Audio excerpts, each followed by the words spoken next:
Bueno, el día de hoy entonces vamos a hablar sobre intoxicaciones crónicas del sistema nervioso central. Para empezar tenemos que definir algunos términos importantes. Primero el de neurotoxicidad. Como pueden ver ahí, es la capacidad de inducir efectos adversos en el sistema nervioso central a partir de un tóxico, ¿no? De un agente neurotóxico. Esta afectación puede incluir al sistema nervioso central directamente, a los nervios periféricos o los órganos de los sentidos.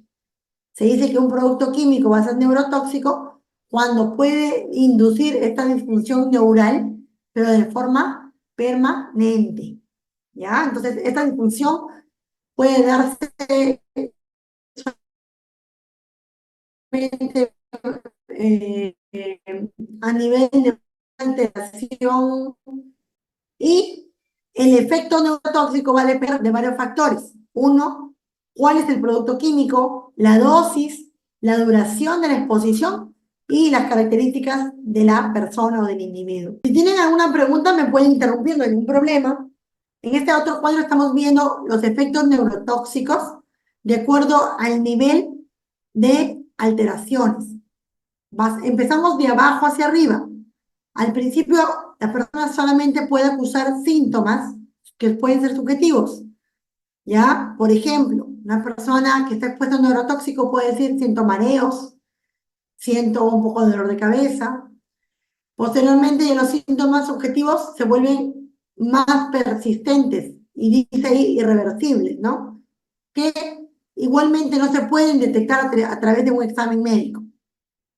Luego vienen las alteraciones bioquímicas, que estas también son difíciles de detectar porque no todas las alteraciones bioquímicas se pueden realizar, se puede realizar un estudio en laboratorio para poder detectarlo, ¿no? Lo que sí podrían hacer en algunos casos es buscar el neurotóxico. Por ejemplo, cuando una persona tiene intoxicación por carbamatos, por organofosforados, ustedes saben que se hace una prueba en orina, por ejemplo, para detectar si hay una excreción del compuesto a través de esa secreción, ¿ya? Luego vienen las alteraciones fisiológicas o del comportamiento. En estos casos sí se puede hacer ya pruebas psicológicas o a veces estudios neurofisiológicos, por ejemplo, los electroencefalogramas, potenciales evocados, donde podemos encontrar ya hallazgos de muerte celular. Podemos ver alteraciones en una neuroimagen, como en una resonancia.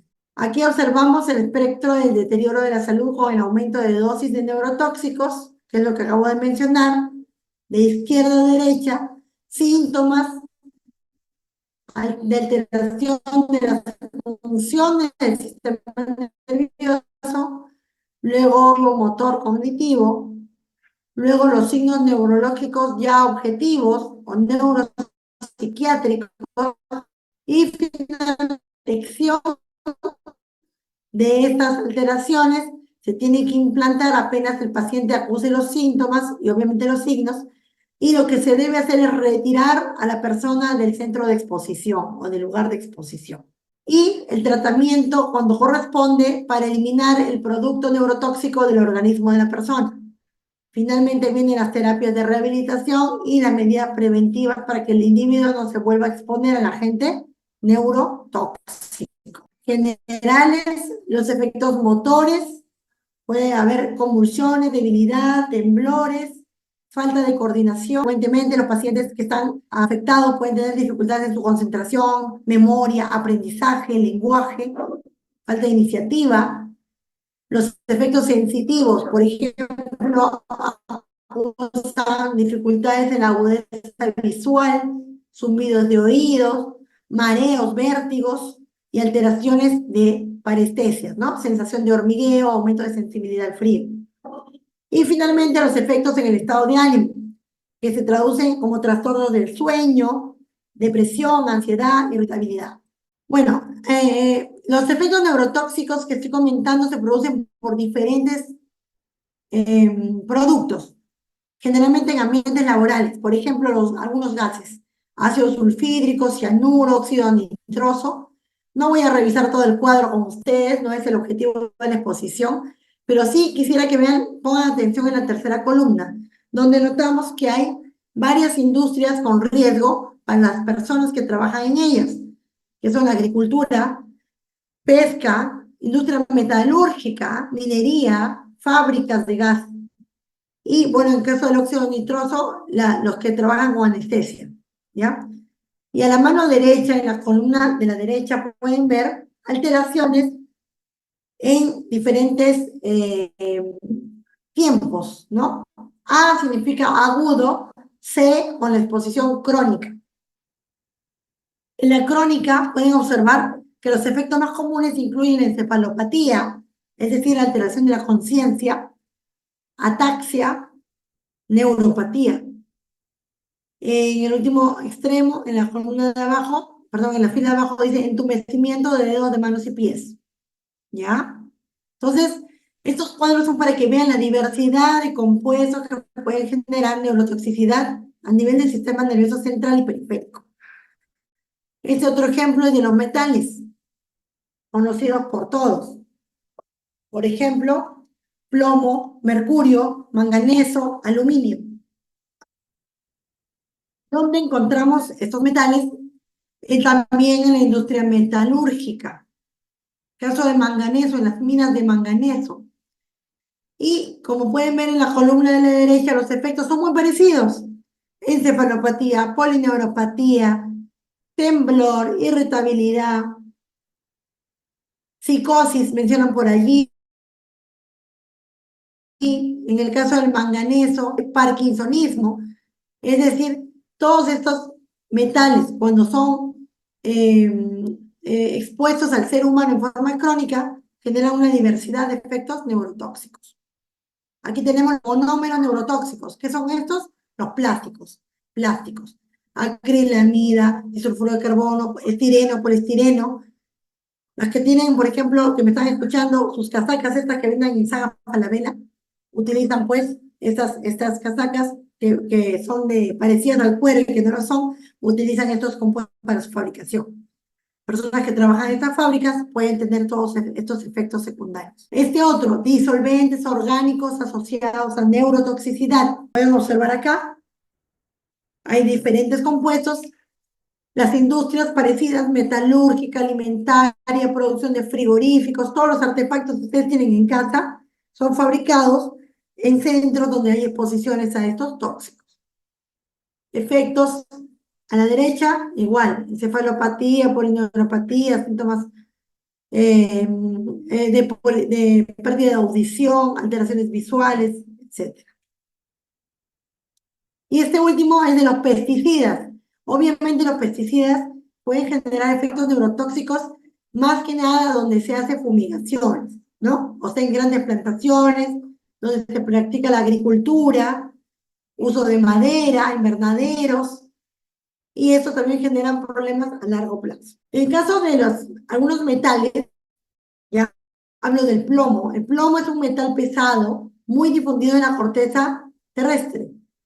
La forma más abundante, como leen ahí, es el sulfuro de plomo y en la naturaleza se encuentra asociado a otros metales. La fuente de exposición es el entorno industrial, pero también en el doméstico. A través de las pinturas, por ejemplo, en las paredes, hay algunas que llevan bastante plomo y los niños a veces se ven expuestos cuando chupan las paredes o cuando quieren lamer juguetes que pueden tener pinturas con este compuesto. En cuanto a la OMS, define como intoxicación plúmbica cuando los niveles de plombemia son mayores a 15 microgramos por decilitro. El plomo puede ser absorbido en el tracto gastrointestinal o también a nivel pulmonar y en menor concentración a través de la piel, ¿ya? Entonces, mayormente la ingesta es donde se puede obtener el plomo. Por ejemplo, en un Pasco, en las mineras que están por esa zona, se puede observar que la población aledaña tiene intoxicación crónica por plomo. A eso le llaman saturnismo. Muchos de los niños que viven en esa zona tienen intoxicaciones que les generan déficit intelectual importante, alteraciones a nivel óseo y en su desempeño en el aprendizaje, ¿ya? Estos Este compuesto es absorbido a través de pulmones o vía gastrointestinal, pero el gran problema que tenemos es que se va a almacenar en tejidos óseos, principalmente el hueso. Y como pueden ver allí, a la mano derecha en la parte superior, la vida media en el hueso va hasta 20 a 30 años. O sea, no es que al niño lo retiro de la exposición y todo terminó, sino que 20 a 30 años este compuesto o este elemento, hablando del plomo, está en su organismo liberándose de a poco y generando daño. Esto ya se sabe a nivel político. Muchas veces se intenta de corregir ciertas, debería vivir más alejada. Sin embargo, esto se mantiene. Posición, por favor, para que no estén escuchando todo entrecortado, ¿ya? Y luego lo revisamos en otro momento, no hay problema. Las manifestaciones clínicas del saturnismo incluyen varias fases. La fase subclínica, obviamente donde no hay síntomas. La fase clínica, ya el paciente tiene astenia, irritabilidad, mialgias, la plolemia se ha elevado en este caso. Y finalmente afecta al sistema nervioso central, neuromuscular, renal y todos los demás. ¿Ya? No solamente el sistema nervioso. El diagnóstico se hace por el dosaje de plolemia total, el dosaje de la simprotoporfirina, y a nivel de lámina periférica se puede observar este punteado basófilo que ven en la foto, ¿ya? El tratamiento, lo primero, alejar al paciente de la fuente de exposición, y luego viene lo que es la intervención médica cuando la plolemia es mayor de 10 microgramos de cilitro en niños y más de 25 microgramos de cilitro en adultos. Lo que se hace es un tratamiento quelante, ¿ya? O sea, colocar sustancias en el organismo para que retiremos el plomo de la economía humana. Usan el nitrato disódico cálcico, el dimercaprol, el ácido dimercaptosuccínico, que pueden ver allí. Las dosis, en este caso, no son relevantes para ustedes. Caso de los pesticidas o plaguicidas, ya saben ustedes, son sustancias que pueden ser orgánicas o inorgánicas, que las empleamos para prevenir o destruir plagas, ¿no? Órganos fosforados, organoclorados, carbamatos, son los que componen este grupo. Y allí tenemos la lista. A la mano izquierda los compuestos inorgánicos y a la derecha los orgánicos. También los utilizan en algunas casas cuando quieren fumigar. Hay invasión de cucarachas, zancudos, etcétera. Pero a veces los niños pequeños, sobre todo, que no se dan cuenta, pueden ingerir o inhalar estas sustancias y tener intoxicaciones, que generalmente son agudas. O sea, el paciente llega a la emergencia porque ha habido una absorción aguda y viene con síntomas de intoxicación por carbamatos, ¿ya? Es decir, el paciente viene con miosis, diaforesis, vomitando, pero también está reportado síntomas crónicos y neurotoxicidad crónica, de lo que me ha tocado revisar a mí. Este artículo, por ejemplo, toxicidad de los plaguicidas como agentes que ya llevaron en el capítulo anterior, me parece a ustedes. En el recuadro inferior, que está encerrado de rojo, pueden ver que los cambios neuroquímicos provocados por exposición a estos plaguicidas pueden generar alteraciones en el desarrollo cerebral, ¿ya? Interfieren en los procesos de neurogénesis y sinaptogénesis, y por tanto van a afectar más adelante las funciones cognitivas y motoras que van a durar durante etapas posteriores de la vida.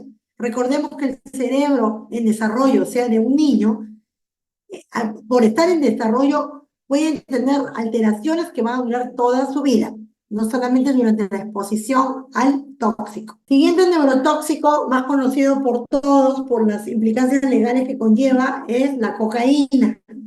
Sabemos que la cocaína es un componente que inhibe la recaptación de monoaminas, que son la serotonina, dopamina y noradrenalina, y por tanto se genera lo que es la adicción. Esta es una amina simpático-mimética indirecta de tipo 1, y sus efectos van a incluir la anorexia, o sea, disminución del hambre e inhibición del sueño por acciones directas sobre el hipotálamo, sistema reticular ascendente y el cerebelo. ¿Dónde encontramos la cocaína en forma natural? Pues sabemos que las hojas frescas de la planta, que en la antigüedad, ¿no? Históricamente se utilizaba por la población indígena para obtener más energía, por eso se echaba en la coca. Actualmente también utilizan ciertos compuestos parecidos para poder estar más tiempo despiertos. Pero eso ya sabemos que se emplea pues a nivel de narcotráfico a través de otros compuestos que son el clorhidrato de cocaína, el crack, la forma endovenosa, ¿no? Y las mezclas que posteriormente se han ido inventando o creando para tener mayor efecto de placer en las personas y que por tanto genera más daño a largo plazo. Esta es la pirámide de lo que ocasionan las drogas en el organismo. En una primera fase, que es la parte de la base, genera bienestar, los mantiene más en alerta, mayor energía, autoestima. Las personas describen pueden sentirse muy bien, empoderadas. Luego viene la euforia, pero posteriormente pues caen en la dependencia y los síntomas de abstinencia cuando no tienen la droga. A nivel fisiopatológico, va a haber efectos de vasoconstricción periférica, taquicardia, aumento de la contractibilidad cardíaca, hipertensión, midriasis, aumento de la temperatura, o sea, hipertermia, y un estímulo potente del sistema nervioso central a nivel dopaminérgico, que es lo que genera placer, y el hecho de perpetuar una acción, igual que los celulares. Cuando las personas utilizan mucho celular, también la acción que tiene esto en el cerebro es activando los circuitos dopaminérgicos. Ahí viene que uno quiera tener el celular todo el día en la mano y genera adicción, ¿ya? A nivel agudo, encontramos que la abstinencia de las drogas de cocaína genera fatiga, disforia, insomnio, hipersomnia diurna, aumento del apetito y agitación. Y a largo plazo se agregan síntomas depresivos. Los efectos neurológicos, sobre todo agudos, son las convulsiones, cefalea, mareos, y al tener efecto vascular por la vasoconstricción, puede llegar a generar vasoespasmos cerebrales y llegar a hemorragia intracraneal. Cosas que se van aumentando conforme la dosis del compuesto se va ingiriendo en las diferentes fases de la dependencia de la persona, ¿no? Como ven abajo, con dosis más altas, no sé qué vale. Alteraciones de la capacidad crítica y discriminativa, genera ilusiones o alucinaciones auditivas, táctiles y visuales, bruxismo y convulsiones. Bueno, una imagen, ya que nos cansamos de tanta letra. La leucoencefalopatía es una alteración, como ustedes saben, de la sustancia blanca y es uno de los efectos que se da cuando hay consumo de cocaína o de otras drogas, pero en este caso estamos hablando de un paciente que consume cocaína.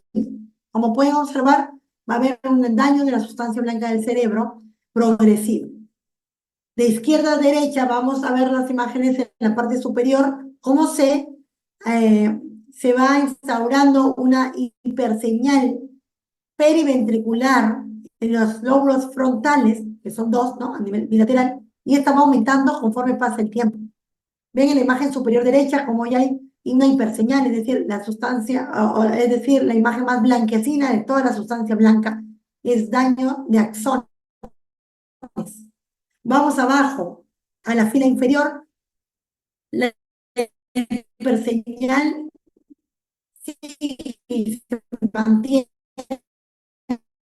a través del tiempo en la corteza cerebral. Conforme va pasando el tiempo, estos surcos se hacen más profundos y la ventriculomegalia se hace más intensa, ¿ya? La ventriculomegalia es el aumento de los ventrículos. ¿Por qué han aumentado? Porque las neuronas se han dañado. Hay muchas neuronas. ¿Está bien? Otra droga de uso social más aceptada en algunos países, en pequeñas dosis, claro está, es la marihuana. La planta es el cannabis sativa, obtenida de las flores secas de cannabis. Y hay otros componentes que también se pueden obtener, como el hachís, que es la resina concentrada de las flores de cannabis, aceite de hachís y otros residuos de los cannabinoides que le llaman. El mecanismo de acción, y ojo, lo que es el sistema endocannabinoide, nosotros como seres humanos tenemos en nuestro organismo este sistema que se activa para poder tener procesos fisiológicos normales, como pueden ver allí, aprendizaje, memoria, emociones, ingesta de alimentos, neuroprotección, manejo de dolor, conducta motora, se regula a través del sistema endocannabinoide.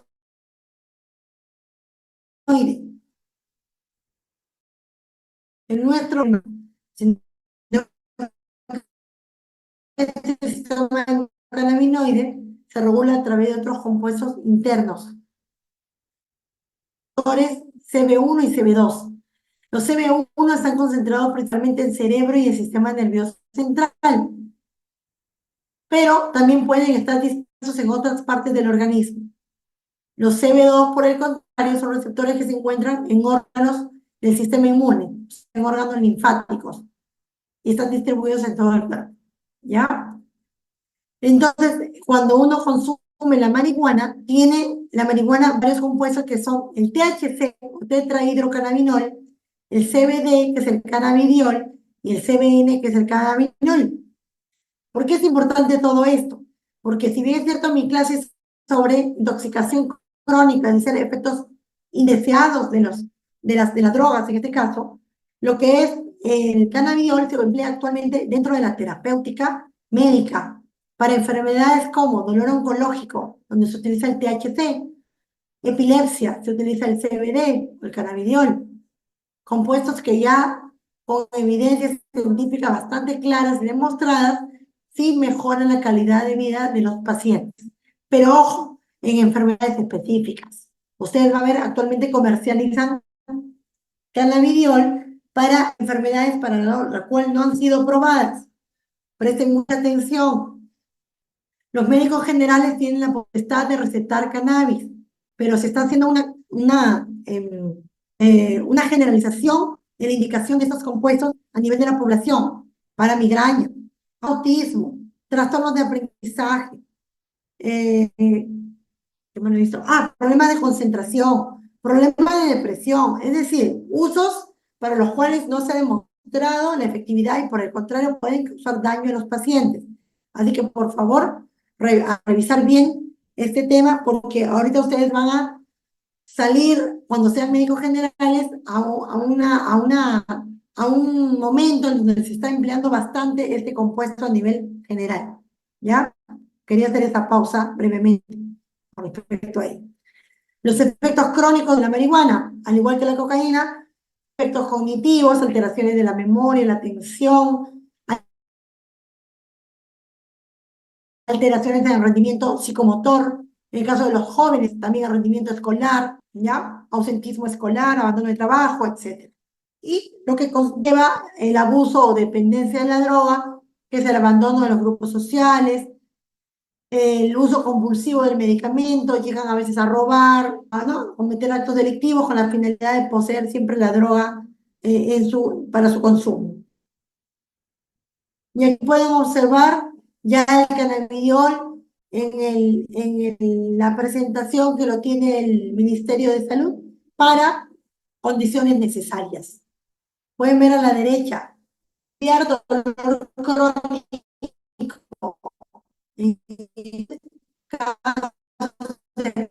específicos, obviamente,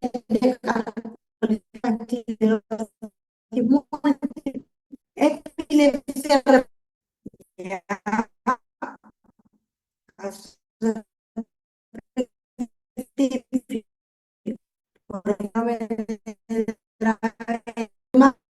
en la pauta general, creo que todos han tenido la oportunidad de probar, que es el alcohol etílico. Entonces, esta partecita es importante porque van ustedes también ver muchos pacientes que tienen pues alcoholismo crónico, hay que reconocer qué es lo que pasa en el cerebro.